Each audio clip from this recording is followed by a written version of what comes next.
Hi guys. This is Sudhir, and I'm back with one more video this weekend. Uh, so today is Gudi Padwa. It's the start of New Year here in India.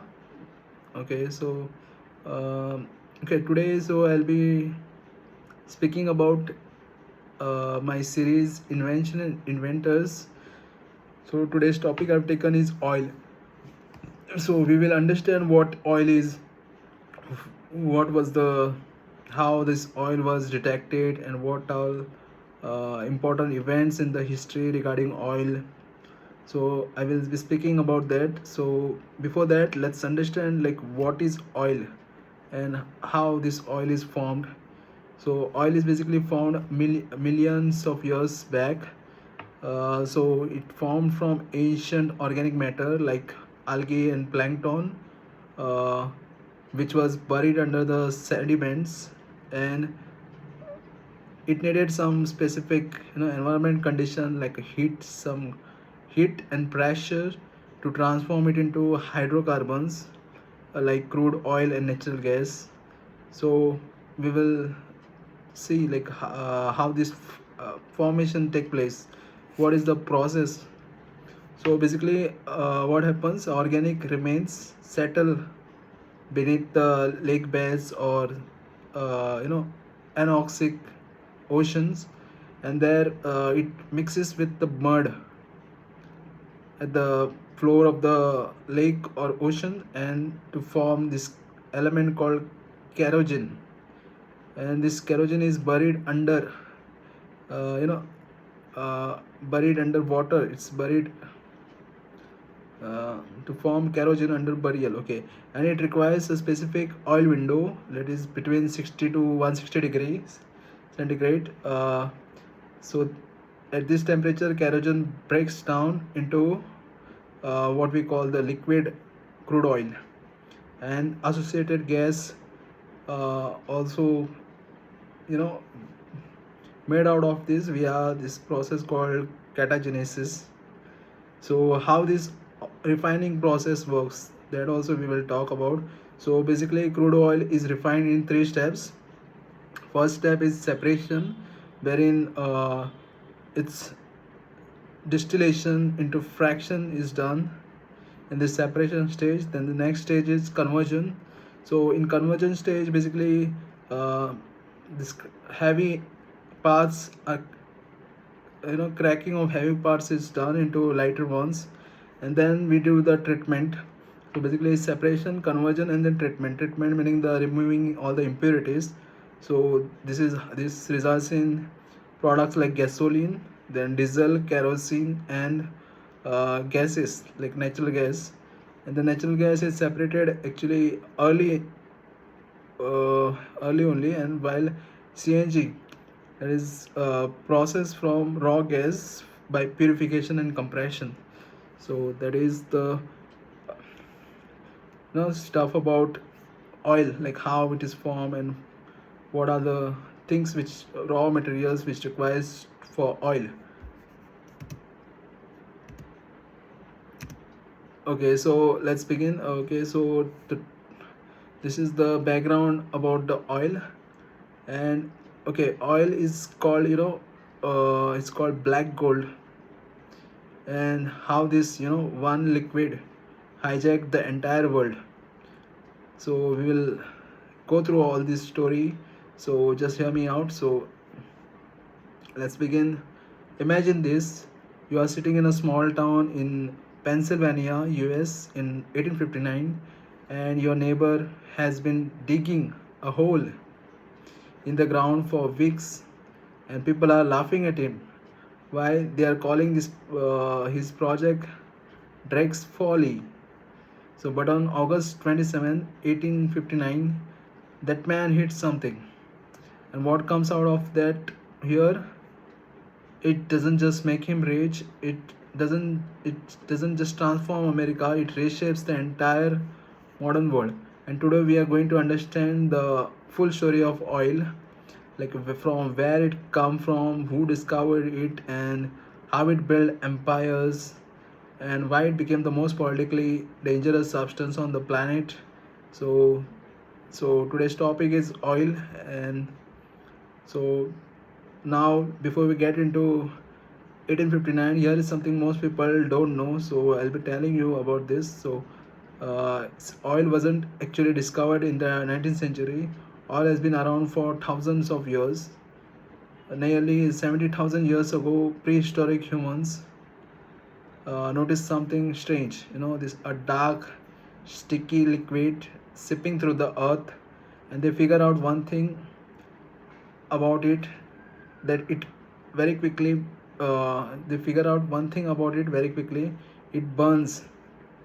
So they hollowed out stones and filled them with moss soaked in the soil and created the world's first lamps. Now, fast forward to the ancient world.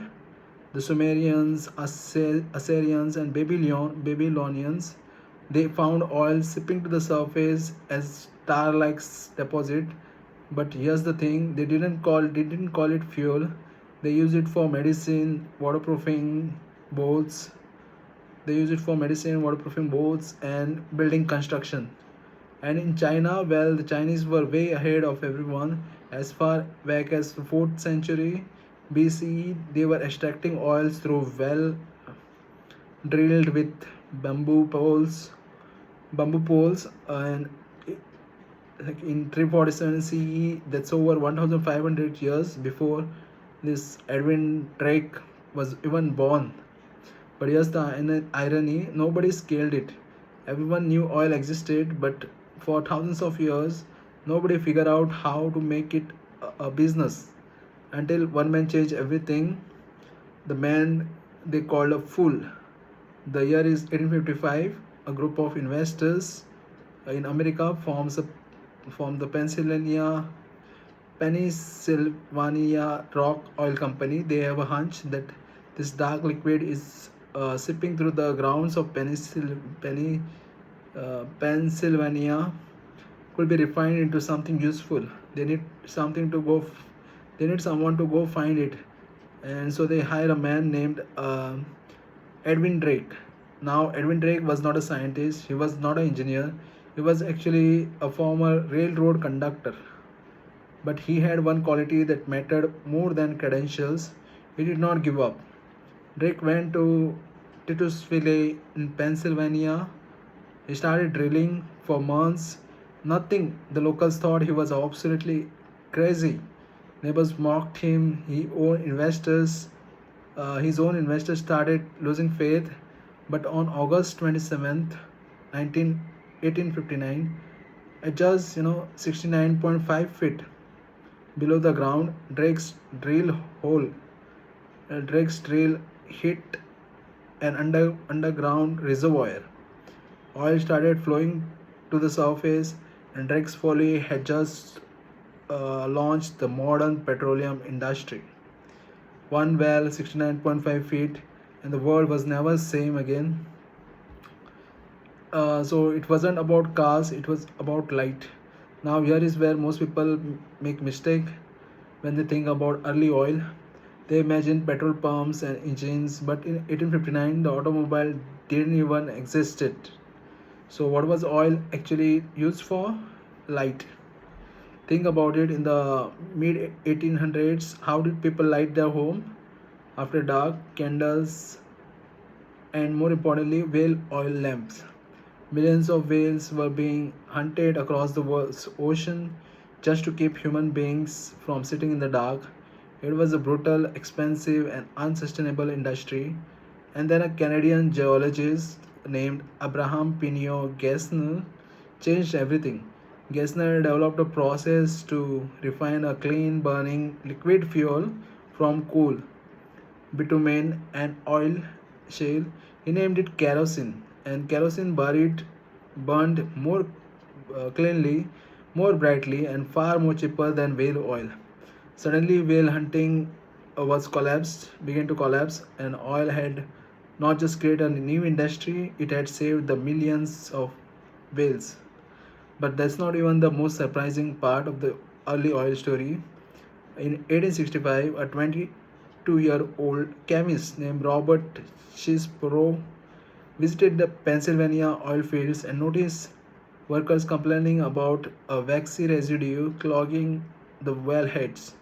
Instead of treating it as a nuisance, Chisbrough took samples back to his lab. After years of experimenting, he patented a product made from the petroleum byproduct and he called it petroleum jelly. You know it today as Vaseline.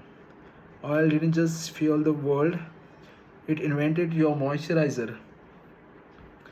So, next is now Drake's Pennsylvania well sparked a massive oil rush, but the real explosion came in January of 1901 in a place called Spindletop, Texas. When the drill hit oil there, it didn't just flow, it erupted. A gusher shot 150 deep into the air and spewed oil for 9 days before it could be kept. Spindletop didn't just produce oil, it birthed entire companies.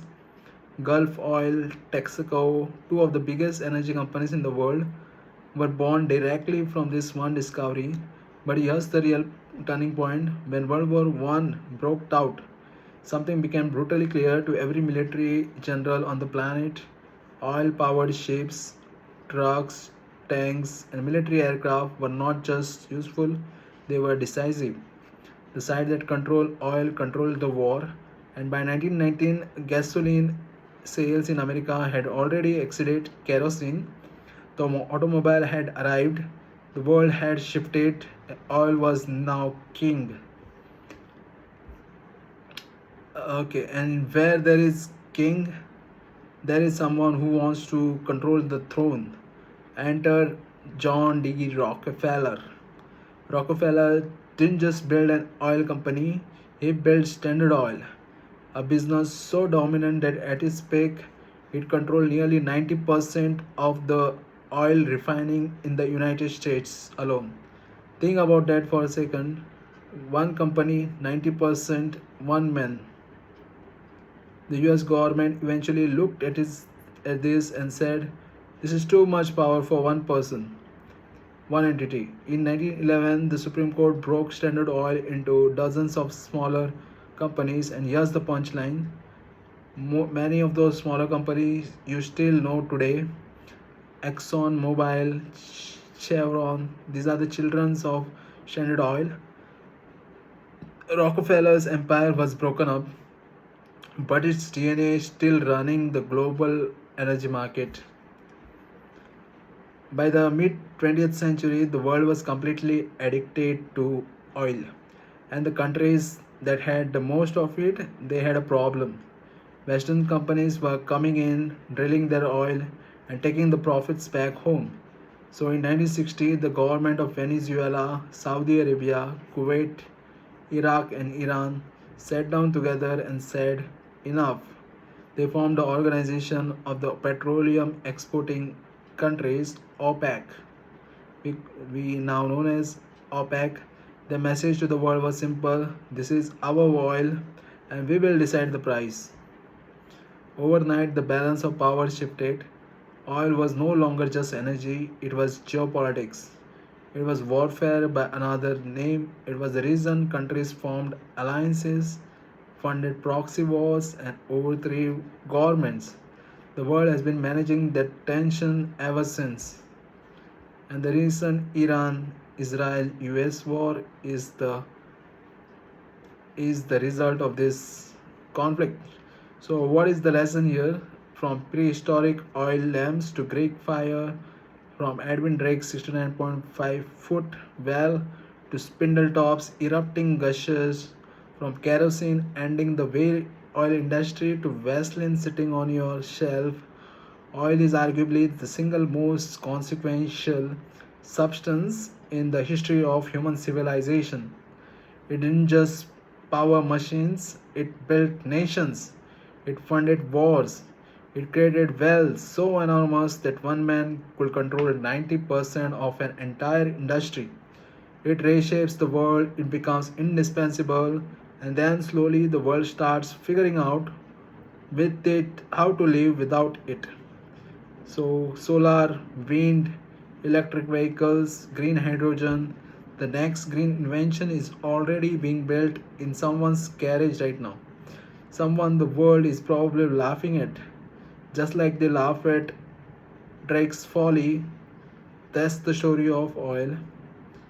And uh, I am Sudhir, and this is the video in the series Invention and Inventors.